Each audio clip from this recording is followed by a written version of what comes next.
நேர்களுக்கு வணக்கம். பாமகவின் செயல் தலைவர் பொறுப்பிலிருந்து மட்டுமல்ல, அடிப்படை உறுப்பினர்லிருந்தே அன்புமணியை நீக்கி பாமகனுடைய நிறுவன தலைவர் ராமதாஸ் அவர்கள் அறிவிச்சிருக்காரு. செய்தியாளர் சந்திப்புல பல விஷயங்களை பேசியிருக்காரு. ஆரம்பத்திலிருந்து அவர் வச்சிட்டு இருக்கக்கூடிய குற்றச்சாட்டுகளை தான் தொடர்ந்து ரொம்ப அழுத்தமாவே மீண்டும் வச்சிருக்கார் அப்படிங்கிறத பார்க்க முடியுது.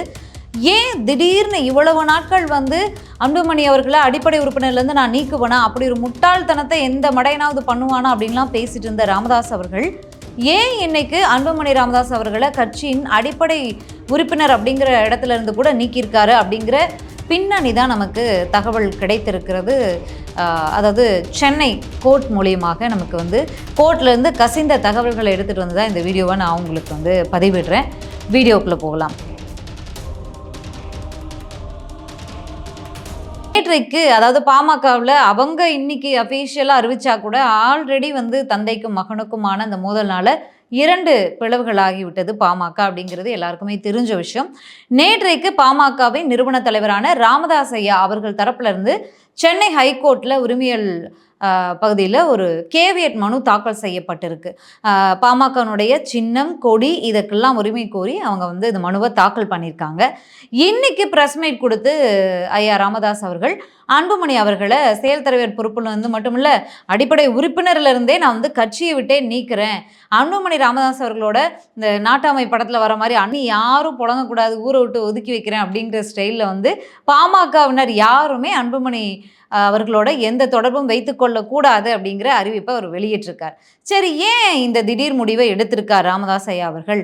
ஏற்கனவே அதாவது தொடர்ந்து வியாழக்கிழமைகள்லாம் செய்தியாளர் சந்திப்பு கொடுத்துட்டு இருந்தாரு. அப்போ எல்லாம் பேசும்போது 100 பேரை மாவட்ட செயலாளர்கள் அவர் ராமதாஸ் ஐயா அவர்கள் சந்திக்கிறதுக்கு அழைப்பு கொடுத்துருந்தாரு.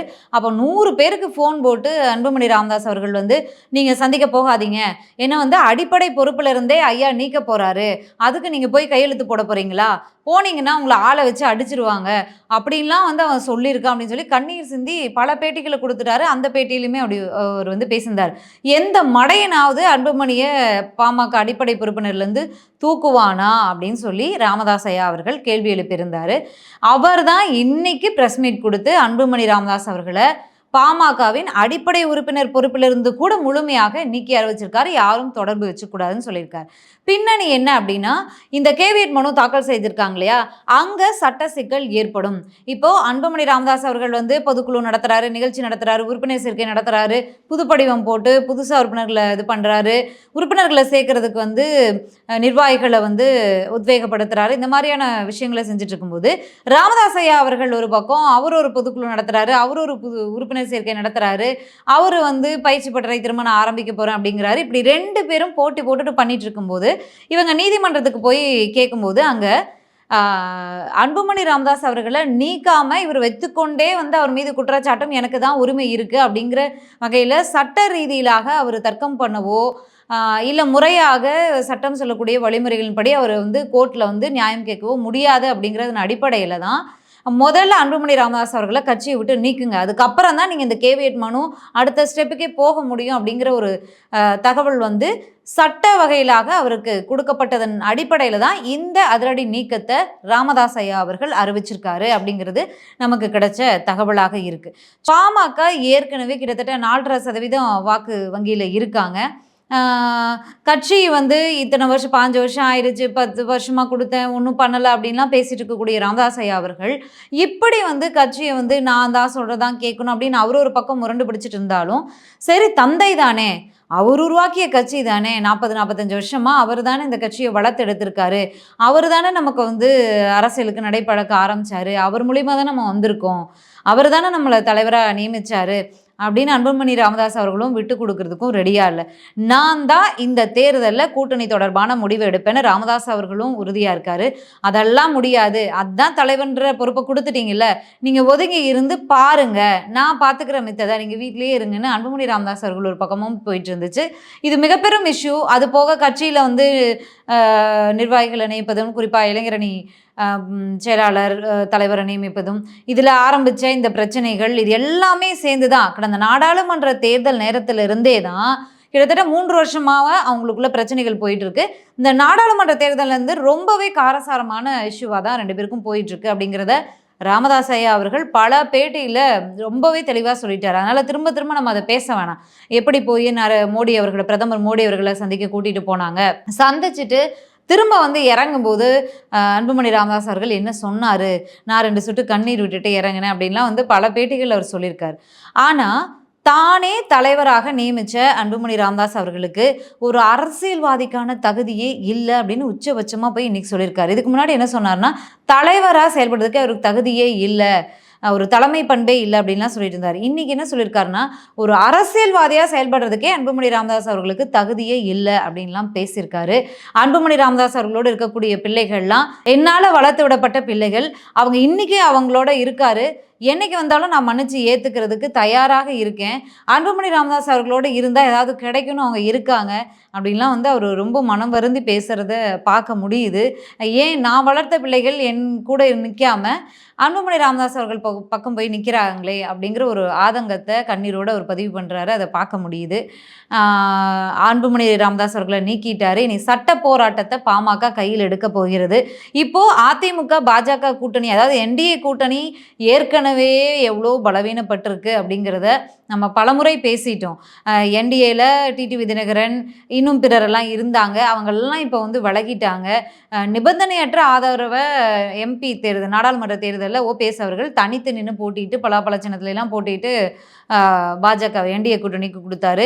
எல்லாருமே விலகியிருக்காங்க. இப்போ என்டிஏ கூட்டணியில் இருக்கிறது அதிமுக பாஜக மட்டும்தான். இப்போ எழுந்திருக்கக்கூடிய குற்றச்சாட்டுகள் என்னன்னா, இவர் ஜான் பாண்டியன் ஆகட்டும், இல்லை ஜி.கே. வாசன் ஆகட்டும், அவங்க கட்சி நிகழ்ச்சிகள் நடத்தும் போது டிடிவி தினகரன் அவர்களையோ ஓபிஎஸ் அவர்களையோ அழைக்கலை அப்படிங்கிறதையும் பார்க்க முடியுது. அவங்கள அழைக்காத காரணம் பாஜக கொடுத்த அழுத்தம் தான் அப்படிங்கிறதையும் தெரிஞ்சுக்க முடியுது. அப்போது பாஜக வந்து எல்லாரையும் அரவணைச்சு போனாதான் வெற்றி பெற முடியும், வெற்றி பெறுவதற்கான அந்த போட்டியிலேயே இருக்க முடியும் அப்படிங்கும்போது யாருமே வேணாம், அந்த போட்டி 2026 சட்டமன்ற தேர்தல் போட்டியிலே இருக்க வேண்டாம் அப்படின்னு தான் நினைக்குதா பாஜக தலைமை அப்படிங்கிறது நமக்கு புரியலை. அப்புறம் ஏன் இப்படி ஒரு நிர்பந்தங்களை எல்லாம் விதிக்கணும்? டிடிவி தினகரன் அவர்களை கூப்பிடக்கூடாது, நிகழ்ச்சிகளுக்கு எதற்குமே அழைக்கக்கூடாதுலாம் ஏன் சொல்லணும்னு தெரியல. இப்போ அவருமே கூட்டணியிலேருந்து வெளியில் வந்துட்டார். இப்போதைக்கு அஃபிஷியலாக இருக்கிறது. ஆனால் இதே ஜான் பாண்டியன் அவர்களோ இல்லை ஜி.கே. வாசன் அவர்களோ, ஜி.கே. வாசன் அவர்கள் கூட போய் சந்திக்கிறாரு, வராரு. ஜான் பாண்டியன் அவர்கள் என்டிஏ கூட்டணியில் தான் தொடர்றாருன்னு எந்த மேடையிலுமே அவர் சொல்லலை. சமீபத்தில் அவர் கொடுத்திருந்த பேட்டியில் கூட டிசம்பர் ஜனவரியில் தான் கூட்டணி குறித்து அறிவிப்போம் அப்படின்னு அவர் கூட சொல்லியிருக்கார். பாஜக எங்களுக்கான முக்கியத்துவத்தை கொடுக்க மறந்து விட்டது அப்படிங்கிறதையும் பதிவு பண்ணியிருக்கார். ஆக என்டிஏ கூட்டணியில் இருக்கக்கூடிய கட்சி தலைவர்கள் எல்லாருக்குமே தமிழ்நாட்டை பொறுத்த வரைக்கும் மன வருத்தத்தில் தான் இருக்காங்க, ஒதுங்கி இருக்காங்கன்றதை புரிஞ்சுக்க முடியுது. அப்போது வெற்றி இங்கே சாத்தியம் இருக்குது. 2வது இடத்துக்கே போராட வேண்டிய சூழல் இருக்கிறதா இல்லையா? அதிமுக தனியாக இருந்தால் கூட அந்த 2வது இடத்தை அசால்ட்டாக எடுத்துகிட்டு போயிடுவாங்க. இந்த பாஜகவோடு இருப்பதனால அவங்களுக்கு மிகப்பெரும் நஷ்டம் தான் வருங்கிறதான் எல்லாரோட திறனாய்வாகவும் இருக்குது. அப்போது எடப்பாடி பழனிசாமி அவர்கள் என்ன செய்ய போகிறாரு அப்படிங்கிற கேள்வி இருக்குது. இதுக்கு முன்னாடி எடப்பாடி பழனிசாமி அவர்களுக்கே வந்து இவங்க செங்கோட்டையன் அவர்களை கட்சியிலிருந்து விலக்கப்பட்ட செங்கோட்டையன் அவர்களை வந்து அங்கே பொறுப்புகள்லேருந்து நீக்கப்பட்ட செங்கோட்டையன் அவர்களை அழைத்து அவருக்கு டைம் கொடுத்து அவர் சந்தித்து பேசுவது, ஆலோசனை நடத்துவது அப்படிலாம் எப்படி கூட்டணி தர்மம் ஆகும் அப்படிங்கிறது இருக்குது. இதன் மூலயமா செங்கோட்டையன் அவர்கள் மூலிமா எடப்பாடி அவர்களுக்கு குடைச்சல் கொடுக்குறாங்க. இந்த பக்கம் டிடிவி தினகரன் ஓபிஎஸ் அவர்களுக்கெல்லாம் மதிப்பு மரியாதை எதுவுமே கொடுக்காம, எதற்குமே அழைக்காம அவங்களுக்கு அவமானம் அப்படிங்கிற ஒரு குடைச்சலை கொடுக்குறாங்க. என்னதான் நினைக்கிது பாஜக? யாருக்கு வழிவிடுவதற்காக, அதிமுகவினுடைய ஓட்டுக்களை சிந்தாம சிதறாம யார் பக்கம் திருப்புவதற்காக இப்படியெல்லாம் வேலைகளை பண்ணிட்டு இருக்கு பாஜக அப்படிங்கிறது எல்லாருக்குமான, அதாவது இந்த காணொளிகளை பார்க்கக்கூடியவங்களுக்கான விவாதங்களை, டிவி சேனல்ஸில் விவாதங்களை பார்க்கக்கூடியவங்களுக்கான எல்லாருக்குமான உங்களுடைய யூகங்களுக்கே விட்டுறோம். ஏன்னா அஃபீஷியலாக நான் ஆரம்பத்துலன்னு சொல்லிட்டு இருக்கிறது அப்படிதான். சில விஷயங்களை பொது வழியில் பொடார்னு போட்டு பேசிட முடியாது. அப்படியான விஷயங்கள் தான் இப்போ தமிழக அரசியல் களத்தில் நடந்துகிட்டு இருக்கு. அதே வகையில் தான் அதிமுகவும் இப்போ வந்து சிக்கி இருக்கு அந்த வலையில். 2026 தேர்தல் வரைக்கும் எடப்பாடி அவர்கள் தொடர்வாரா அப்படிங்கிறதே ஒரு மிகப்பெரும் கேள்வியாக தான் எழுந்திருக்கு. ஏன்னா அதற்கான வேலைகளை பாஜக தொடர்ந்து கூட்டணியிலையும் வச்சுக்கிறாங்க, தொடர்ந்து அதற்கான வேலைகளையும் செய்து கொண்டே இருக்காங்க.